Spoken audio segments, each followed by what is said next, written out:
একটা সময় বঙ্গ বা বাংলা ছিল হিন্দু অধ্যুষিত অঞ্চল। সেই সময় বাংলা ছিল হিন্দু রাজা ও জমিদারদের দখলে। হিন্দু অঞ্চল থেকে কিভাবে এই দেশে ইসলাম প্রচার শুরু হলো সেই ইতিহাস অনেকেরই অজানা।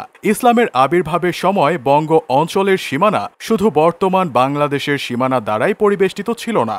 সে সময় বাংলা ছিল প্রায় ৮০,০০০ বর্গমাইল বিস্তৃত এক বিশাল সমভূমি। ধারণা করা হয় খ্রিস্টীয় ৭ম শতক থেকে ১০ম শতাব্দীর মধ্যে বাংলাদেশে ইসলামের আগমন ঘটে। মূলত ৭১২ সালে মোহাম্মদ ইবনে কাসিমের সিন্ধু জয় গোটা ভারতবর্ষে ইসলাম প্রচারের পথ উন্মুক্ত করে। এ সময় মাহমুদ ও মুহাইমিনের নেতৃত্বে একদল ধর্মপ্রচারক এদেশে আসে এবং ইসলাম প্রচার করে। পরবর্তীতে ১২০৪ সালে ইখতিয়ার উদ্দিন মোহাম্মদ বিন বখতিয়ার খিলজি তৎকালীন বাংলার সেন বংশীয় রাজা লক্ষণ সেনকে পরাজিত করে। খিলজির এই বিজয়ের ফলে বাংলায় ইসলাম ব্যাপকভাবে পরিচিত ও প্রসারিত হয়। এ সময় থেকে দলে দলে মুসলিমরা বাংলায় এসে বসতি স্থাপন করেন এবং ইসলাম প্রচারের কাজ শুরু করেন। তবে বাংলাদেশে প্রথম ইসলামের প্রচার শুরু হয় আরব মুসলিম বণিকদের মাধ্যমে। মুসলিমদের বিজয়ের পূর্বে বাংলায় আসা বণিকরাই এদেশে ইসলামের পরিচয় তুলে ধরে, আর এর প্রধান মাধ্যম ছিল আরব ভারত চীন বাণিজ্য সম্পর্ক।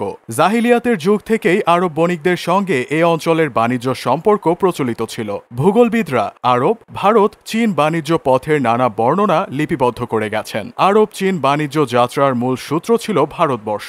আরব বণিকরা পারস্য উপসাগর হয়ে বেলুচিস্তানের একটি বন্দরে প্রবেশ করতেন। এরপর একে একে সিন্ধু, গুজরাট, মাদ্রাজ ও কলকাতা বন্দরে প্রবেশ করে বঙ্গোপসাগরে উপনীত হতেন। তারা এ সময় এ অঞ্চলের সিলাহাত বা বর্তমান সিলেট ও সাজ্জাম বা বর্তমান চট্টগ্রাম বন্দরে যাত্রা বিরতি করতেন। এরপর তারা চীন সাগরে প্রবেশ করতেন। আরব চীন বাণিজ্য যাত্রা হলেও আরবরা মধ্যবর্তী এইসব বন্দরেও ব্যবসা বাণিজ্য পরিচালনা করতেন এবং সফরের প্রয়োজনীয় সরঞ্জাম সংগ্রহ করতেন।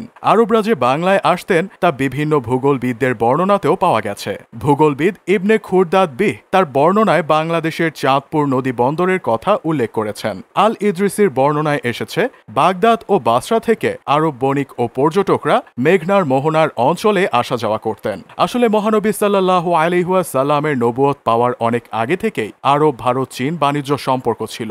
ইসলামের আবির্ভাবের পরেও এই সম্পর্ক অব্যাহত থাকে। ফলে ইসলামের আবির্ভাবের অল্প কালের মধ্যেই ভারতবর্ষে তথা বাংলাদেশে ইসলামের আগমন ঘটে। বাণিজ্য উপলক্ষে আগমন করলেও আগত এইসব আরব মুসলিম বণিক এদেশের জনগণের মধ্যে ইসলাম প্রচারের সুযোগ হাতছাড়া করেননি। তারা যেসব বন্দরে যাত্রা বিরতি করতেন সেখানে ইসলাম প্রচার করতেন। এভাবে খ্রিস্টীয় ৮ম শতকেই বাংলাদেশে ইসলামের আগমন ঘটে। একদল ঐতিহাসিকদের মতে সাহাবীদের একটি দল প্রথম ইসলাম প্রচার করার জন্য ভারত ও বঙ্গ অঞ্চলে আসেন, আর তাদের মাধ্যমেই এদেশে ইসলামের সূচনা ঘটে। যেহেতু আরব চীন বাণিজ্য সম্পর্ক ছিল সেহেতু ভারত উপমহাদেশে সাহাবীদের আগমন অস্বাভাবিক ছিল না। ধারণা করা হয় রাসূল সাল্লাল্লাহু আলাইহি ওয়াসাল্লামের মামা সাহাবী আবু আক্কাস মালিক ইবনে ওয়াহাব রাদিয়াল্লাহু তাআলা আনহু আনুমানিক ৬১৭ খ্রিস্টাব্দে চীনের উদ্দেশ্যে দুটি জাহাজ নিয়ে রওনা হন। এই যাত্রায় কাইস ইবনে হুযাইফা রাদিয়াল্লাহু তাআলা আনহু, উরওয়া ইবনে আসাসা রাদিয়াল্লাহু তাআলা আনহু ও আবু কায়েস ইবনে হারিস রাদিয়াল্লাহু তাআলা আনহু সাহাবী তার সঙ্গে ছিলেন। তাদের উদ্দেশ্য ছিল চীনে ধর্ম প্রচার করা।